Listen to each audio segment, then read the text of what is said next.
Okay, here for example 3 in lesson 2.5, we're asked to solve the equation.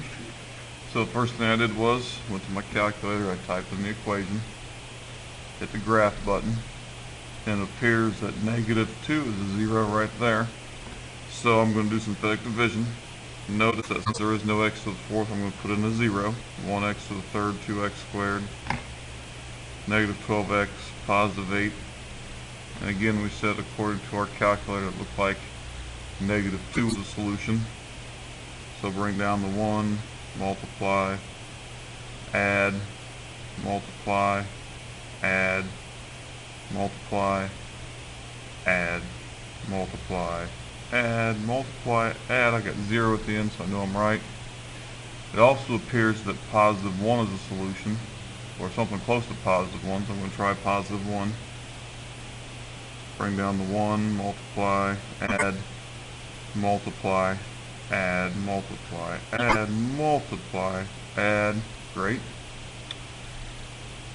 Since this 1 is also a turning point, that tells me that it probably repeats.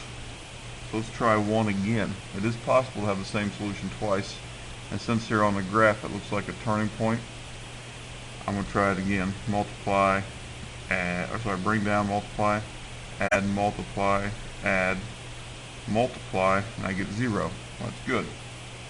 So now I have the 3 solutions that appear on the calculator. And now we're solving for all solutions, so I have to find even the imaginary ones. Well, this is x to the 5th, and I divided 1, 2, 3 times. 5 minus 3 is 2, so this is 1x squared, 0x plus 4.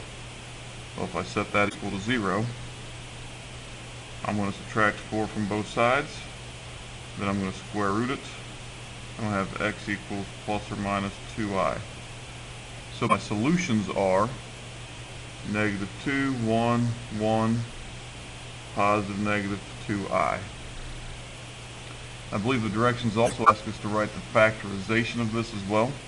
If I had to write the factorization of this, -2 would be x plus 2, 1 would be x minus 1, 1 would be x minus 1 as well, 2i would be x minus 2i, and -2i would be x plus 2i. So that would be the factorization. So solutions